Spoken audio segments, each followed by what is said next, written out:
Good evening, ladies and gentlemen, and welcome to nukhufest 2021. Hopefully y'all can hear me out there. My name is Big Mike, and it's my pleasure to host this evening's program.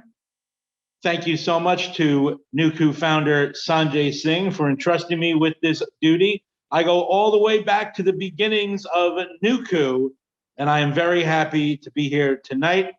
We have a great show for you. We'll be talking to some of the finalists, talking about their films and their inspirations and impacts, their hopes and dreams. We're also going to crown the winner of nukhufest 2021, the best newbie. As an entertainer myself, I do understand, or I feel that I can empathize with the amount of dedication and the passion and the hard work that goes into creating films. My career has taken me all over the country and other parts of the world, whether I was working in front of the camera, behind the camera in a production studio, or as I am right now, behind a microphone for terrestrial radio. I've always thought of myself as an entertainer. So it's an enjoyable experience to be here with so many great entertainers and filmmakers. Quickly, I would like to bring in the founder of Nukhu to say a few words to us. Ladies and gentlemen, please welcome Sanjay Singh. Hello everyone, welcome to nukhufest. Thank you for voting every year and for shaping the culture of Nukhu. This community really means a lot to me because it supports this idea that filmmaking is more than just glitz and glam. It's about understanding who we are and our range of expression, no matter who, what, where, why, or when. I hope you enjoyed today's conversation with Michael and our finalists. Michael is an excellent conversationalist, a motivational entertainer, and an amazing friend. Thanks again, Mike. Back to you. Thank you, Sanjay. Those are so very touching and kind words. Tonight's nukhufest, even though it is done virtually, takes us all around the world. From right here at the studio at the Paramount, brought to you by New York Cancer and Blood Specialists in downtown Huntington, the hustle and the bustle of downtown Huntington right outside my window, to New York City, Manhattan, Los Angeles, California, and Istanbul, Turkey, and of course, everyone watching for wherever they are all over the world. We're gonna speak with some of the finalists for the nukhufest 2021 competition. We have the director and writer, cinematographer, and composer of Packing. Joining us from the great state of California, we have Collin Gossel. Hello. Joining us all the way from Istanbul, Turkey, is the director and animator of Malfunction, Ilgin Sacan. Hello. Hello. And we're also very excited to speak with the director and writer of I Think I'm Gonna Call It. Joining us from Los Angeles, California, Sohany Singh. We'll start with Ilgin. Ilgin, is it nighttime in Istanbul right now? It looks dark out there. It's midnight. It's already dark outside. Yeah. All right, well, thank you so much for spending the time with us and taking the time to join us. Sohany and Collin, you guys over there in California, so it's still bright and sunny out. Hopefully the weather's not getting too cold yet, is it? Oh, I wish it would get colder, honestly. I miss home. I miss Ohio. It's hard to get in the spook and scare spirit when it's so warm all the time. Well, if you miss Ohio, I'll send you a big box of ice because around November, that's when it'll remind you of home. Well, thank you. Yes, I'd appreciate it. Collin and Sohany, are you both in LA? I'm in Big Bear right now, so it's actually pretty chilly. I'm getting a little bit of that fall weather. But still California, but up in the mountains. Well, thank you for joining us even from the mountains. So let's start with Ilgin. Ilgin, can you tell me a little bit about Malfunction? What was the inspiration behind Malfunction? Malfunction was a college assignment, and I'm still studying animation. It was my first attempt to try to tell a story in using 3D animation, and it was there was a lot of limitations while I was doing it. So it was problem solving at the same time, and the biggest story I could tell in the shortest amount of time, because it's a 1-minute animated short. So I have to use some really clear graphical language to convey the message, because there is no dialogue or something. You have to get the message immediately. So these are the limitations that I used while I'm making Malfunction. And it certainly looks like a lot of time went into it. Collin, what was the inspiration behind packing? Well, I was thinking about what to write. I wanted to do a romance because I got a big heart, and I was thinking about is how so much attention is always given by storytellers to relationships that are destined to be together, or relationships that like we're always meant to fall apart. But I feel like in the real world, so many relationships are torn apart, not because the people don't like each other, that they don't love each other, but just because things don't work out sometimes. And that doesn't mean there isn't an emotion there, or that the love isn't real, or that people aren't meant to be, important to each other. But sometimes things just don't work out. And I kind of wanted to show a little bit about that on screen, that it's very bittersweet, and it can really be heartbreaking. And it can even be a little bit funny, because it's just like, if someone's about to leave, then clearly this isn't going to work, even if now is the first time that they're getting to express these feelings.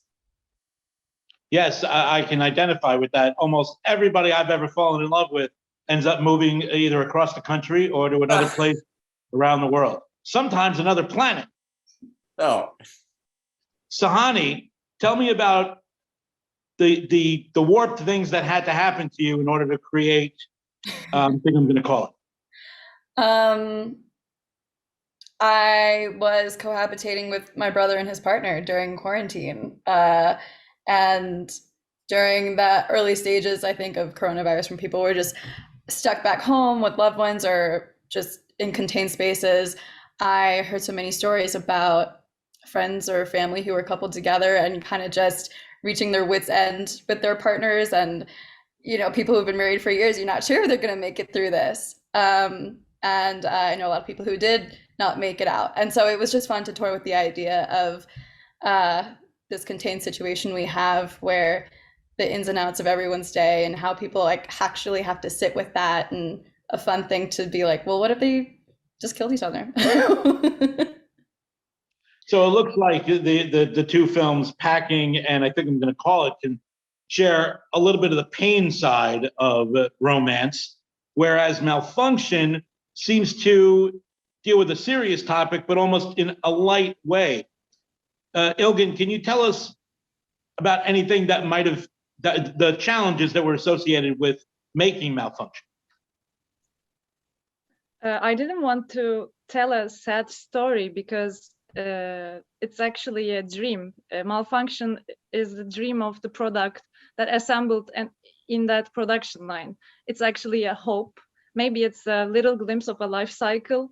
It's still hopeful. We can call it a life for that android or something, but it's still a little bit sad for every character in the Malfunction. How did you come up with design for the characters? Was that you, or did you have to speak to a designer to bring that to life? No, it's my design. It's actually, it had to be practical, because I was very amateur at animating, so I had to use cylinders and balls. That's why I chose those shapes to create those characters, and it's come up really nice, because they're like separate parts, but it's kind of a body. That's my design, yeah. Nuts and bolts. Speaking of nuts and bolts, Collin, tell us a little bit about casting Packing. I'm a fan of that transition. Yeah, it was I am very lucky that when I left college and moved to New York, I did a lot of comedy. And then, as tends to happen, a bunch of my New York comedy friends moved out here to LA. I was one of them. And so when it came time to cast, I just called up a couple of my good friends who I've worked with in the past, who've done some really great stuff with me on stage. And because I like kind of had them in mind when I was writing, I even used sort of their comedic personas a little bit as I was developing the characters. But as far as the actual casting process, it was very straightforward. I just reached out, told Catherine and Dan, and I saw if they would be interested after reading the script. And when they were, thankfully, I made it work. Oh, so you did make it work. Yes. Oh, It yes. seemed, and it came together quite nicely. Sohany, were there challenges that you faced in filming something with family? You know, it's interesting because both of my cast members I know pretty well. So to communicate technicalities without involving feelings about something it takes a certain skill set. But I think I'm learning it. But I think, yeah, we did the best with what we can, and what you ask of people in a certain amount of time space is like you have to be understanding of what people are willing to give. And I'm very grateful that they were willing to give me anything. So This is a general question for everybody. Anybody could jump in to answer it. But the times we live in now, where basically anybody with a phone or a similar device can become a filmmaker, how important is it to you personally to put a professional twist on what it is you are creating in order to stand out? I'll jump in on that. I have some strong feelings. I think that putting a professional twist on your work can be incredibly helpful, but even more important, I think, like you said, with the landscape so saturated with people who are now able to film professional level product with a lot less effort than ever before, it's just being able to have a unique take and creating a product that is unique to your tone. So like if you're trying to just create something and you're thinking to yourself, oh, I want to make it look so good, like professional caliber, to make it stand out, I don't think that's going to be super effective for you, because like almost anyone can make something of professional caliber with like $5,000 now. You want to have an idea of what makes your story unique and deliver it in the way that will be uniquely suited to it.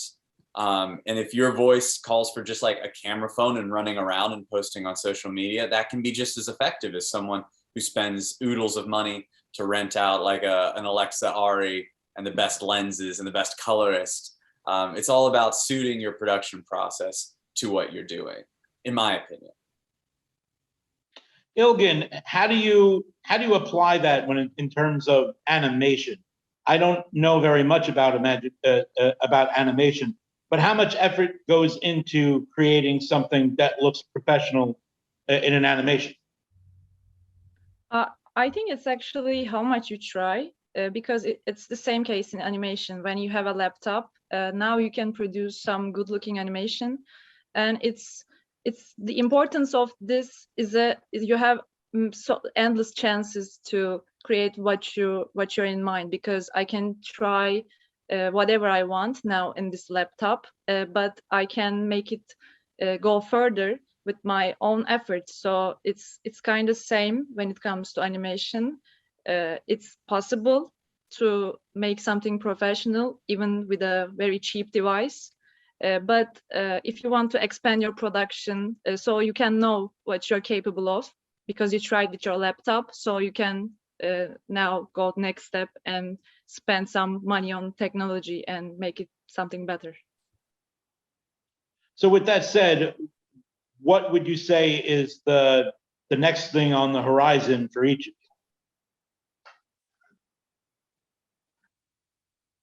Making more films, I guess. Staying with Because, animation? Yes, animation, because when you make an independent film by yourself, you can experience each step of the animation production. It's a lot of steps when it comes to animation, because you have to plan everything before you do it, because otherwise it's going to be a waste of time and waste of other things. So my lesson from this experience is going to bring new stories to me, and my plan is to make those come true. How about you, Sohany? What's next for Sohany? Yeah, I think this definitely felt like a band-aid. I hadn't really done a short in years. So to do this with such limited resources and know that it's doable and that it doesn't take a ton to do something that feels good, even just for me specifically, definitely feels like a push to put out more and make the time for myself as a priority to continue. Actually, I write first mostly, so to direct more. I feel definitely inspired more by this. How about you, Collin? Hacking was a huge stepping stone for me. I'd only kind of done a couple of short films before that, and it was sort of my first foray into like, how professional can I make this look for $0?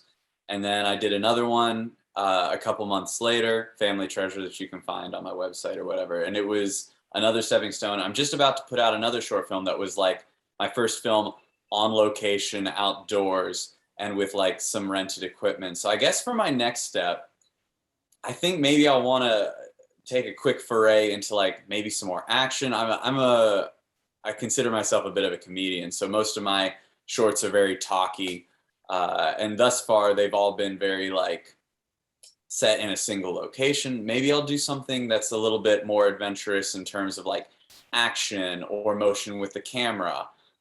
Just kind of trying to cross off all of my check marks, make sure I have experience with all of the classic areas before I move on to my big goal, which is to shoot a pilot at some point. Can you talk to me a little bit about your influences, things you like that led you to this point in your life? Me?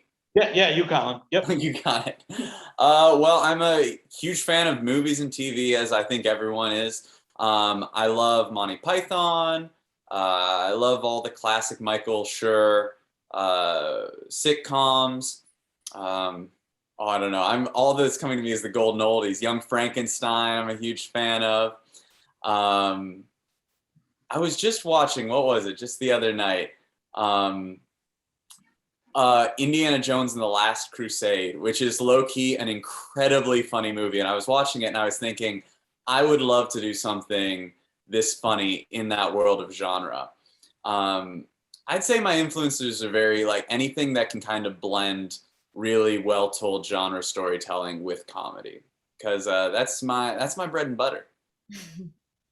Yeah, Indiana Jones, Last Crusade, extremely well-written film, very well-written film. For sure. Ilgin, can you tell us about your influences, something that might be surprising to people that don't come from your part of the world? My inspiration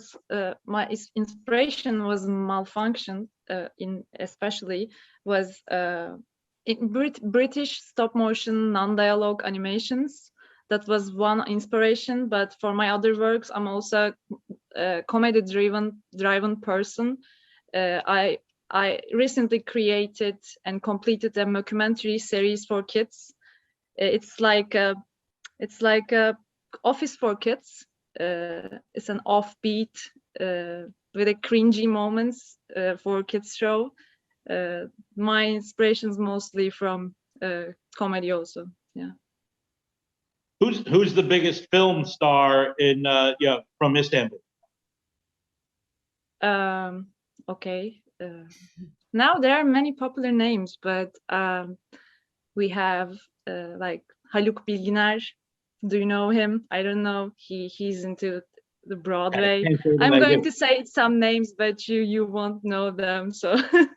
Well, I feel like the next thing I'll have to do is watch some films from Turkey to get a better idea of how film in Turkey has impacted you.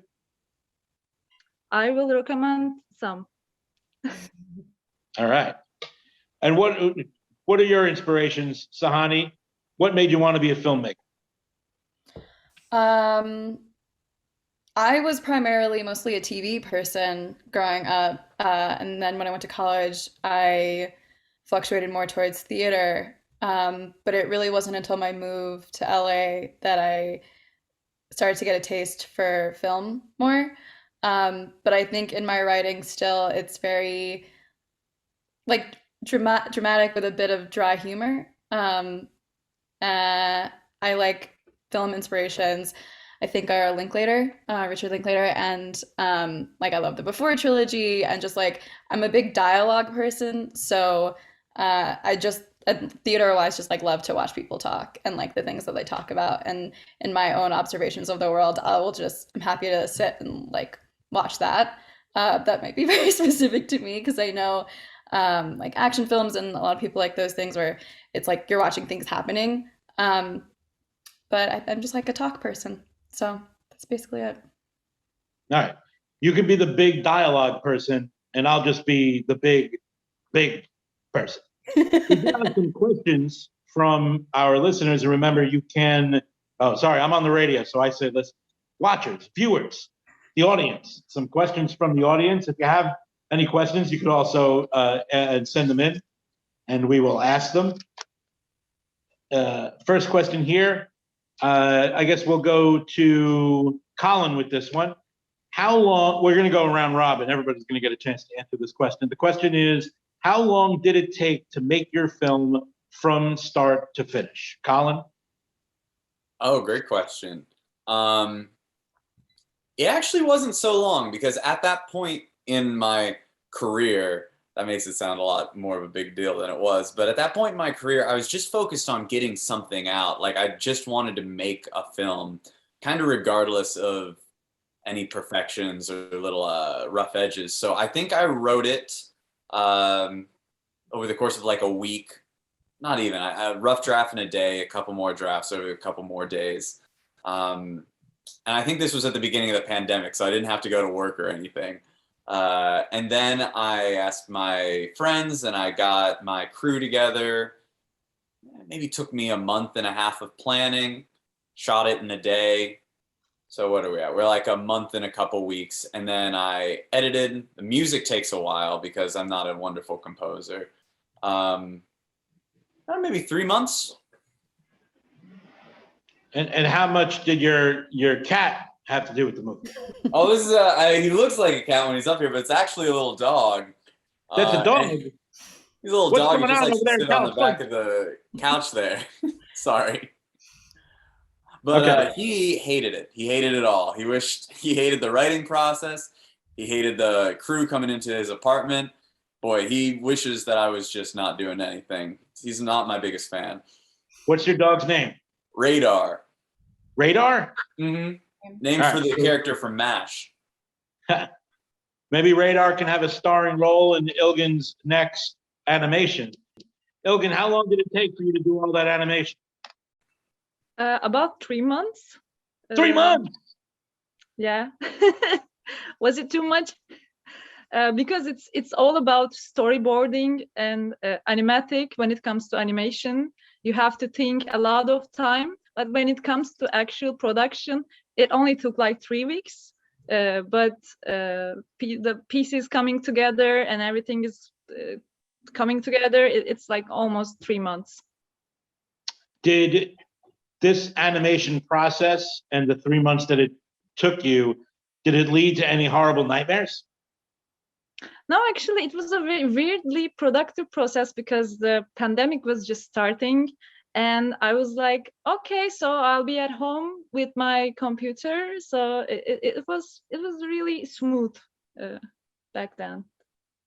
I actually thought my nightmares comment was going to get a couple of laughs, but Sohany and Collin did not laugh at all. It's because I found that the creatures in her animation were like, like kind of creepy looking. So I thought it would scare me, but a little bit. I mean, yeah, at least it had, there was happiness.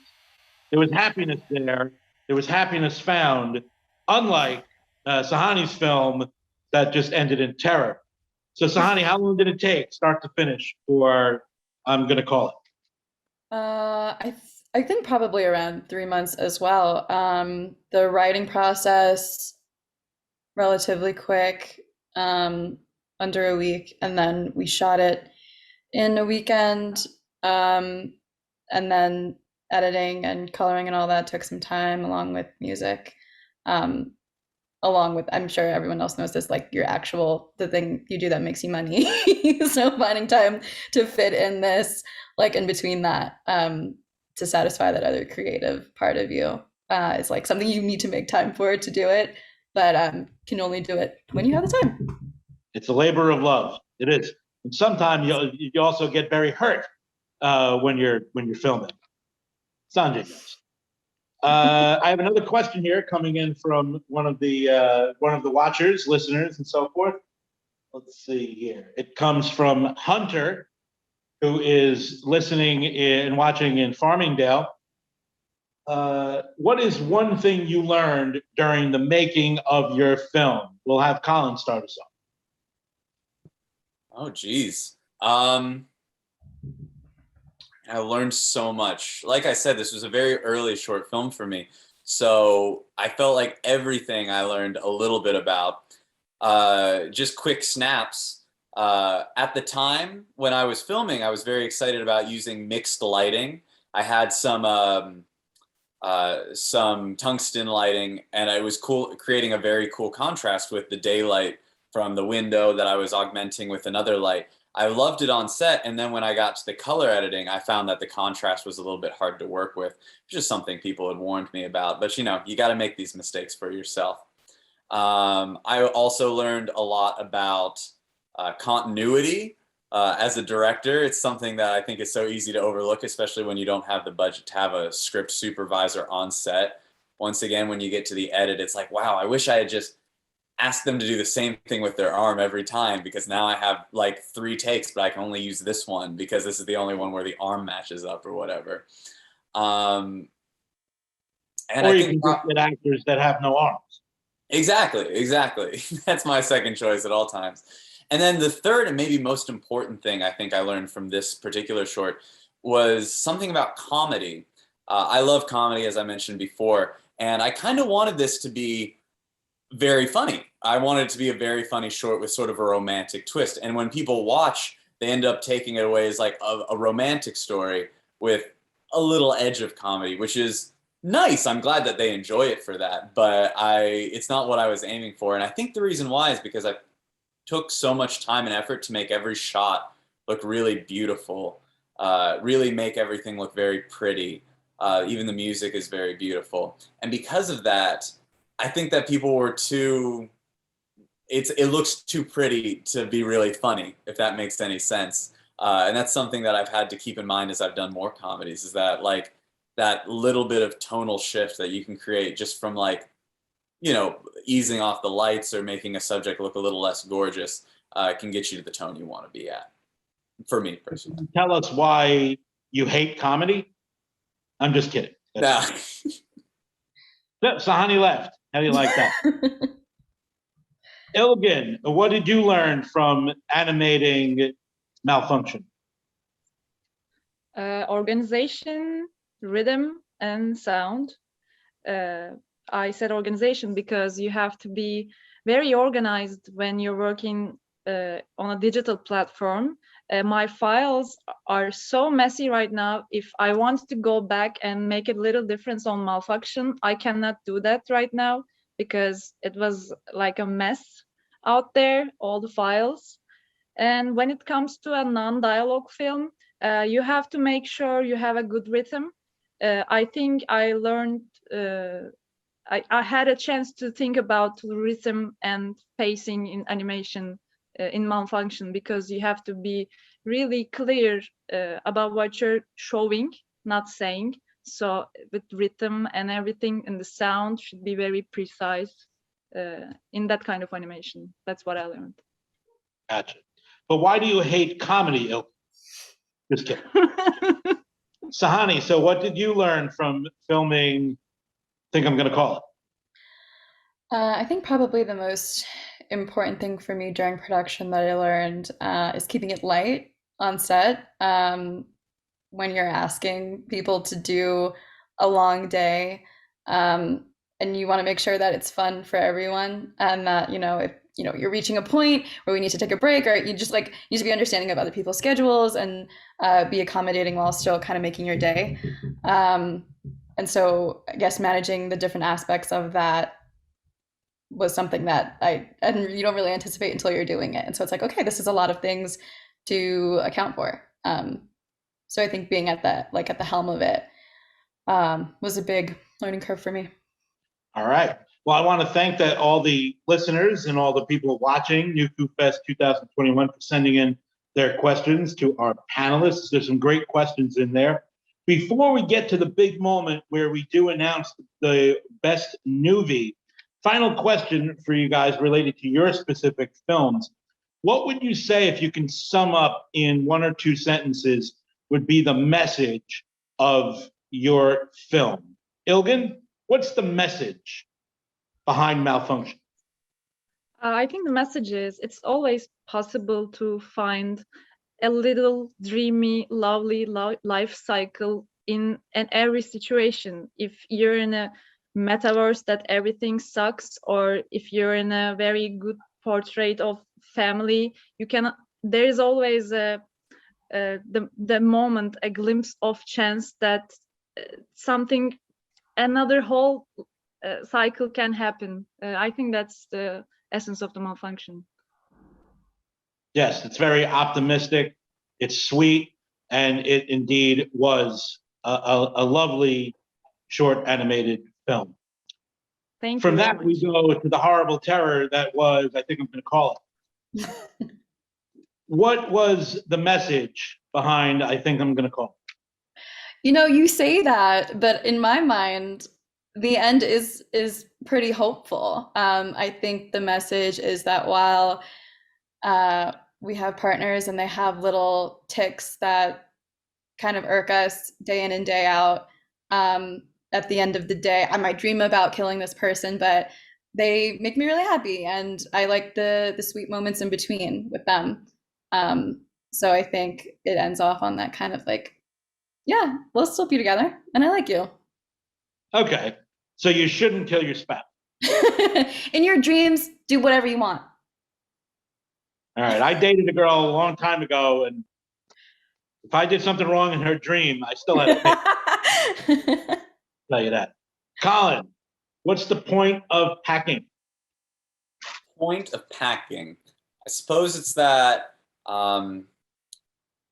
not every 2 people who are in love are destined to be together, but that doesn't mean that the relationship means nothing. What if there are 4 people that are in love with each other? That's a Hey, whole man. nother movie. No judgment. Live it. Live your best life. All right. Well, it is that time. Are you ready? I do have the envelope here. Before we open the envelope, a special thank you, of course, to our founder of Nukhu, Singh, for allowing me. Yeah, we can give a big round of applause in there.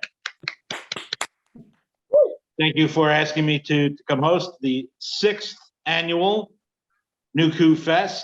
I was the host for the first 2, and I've been just sitting at home for the last 4 years, just waiting for this phone call to come back and host. So I do appreciate it. And of course, thank you to all of the Nukhu filmmakers, especially the finalists, for sharing their art with us. And now it is time to announce the 2021 Best Movie Award.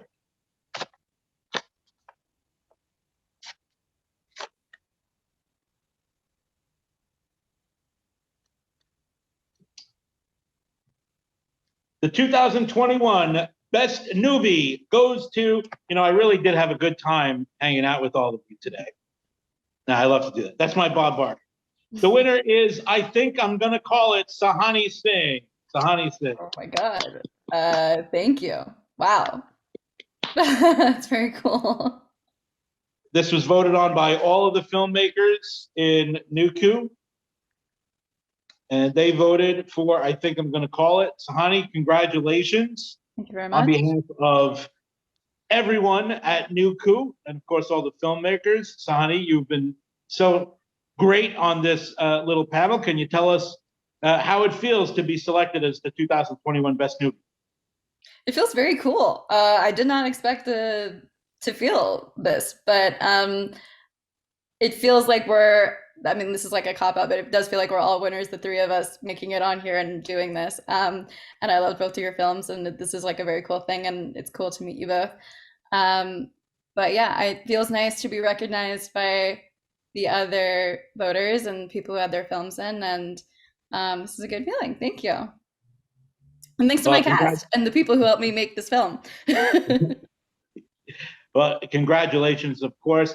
Before you all go, can you just please tell all our viewers where they can follow you so they can stay up on your next projects? Ilgin, are you on the face Twitters and the Grams?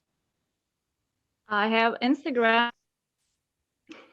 Where can they find you on my Instagram? Instagram. I can type in the chat my username.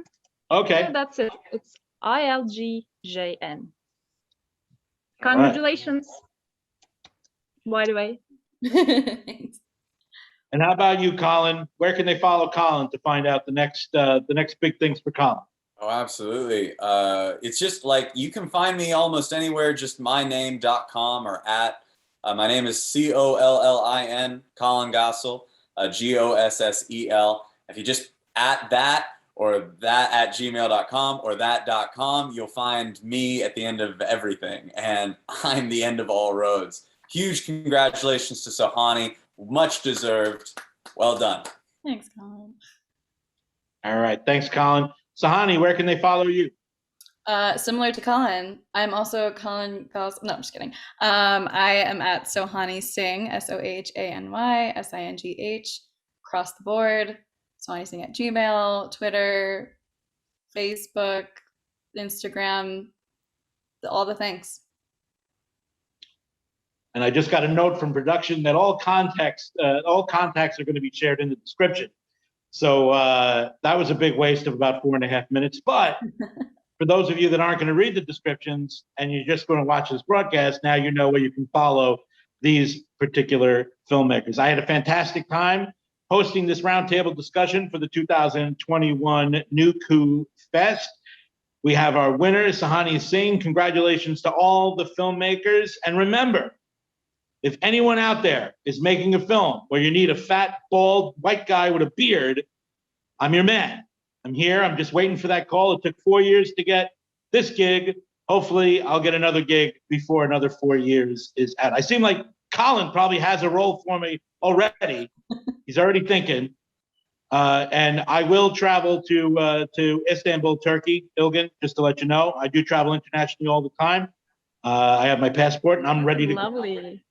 Lovely. Excellent. Sohany, yeah, I'll come to LA if you twist my arm. That was a joke. Yeah. Mm-hmm. All right. For all of us here at Nukhu and all of us in New York City, Huntington, Long Island, Los Angeles, California, the great state of California, and Istanbul, Turkey, that has been the 2021 Nukhu Fest. Have a great night, and we'll see you next year.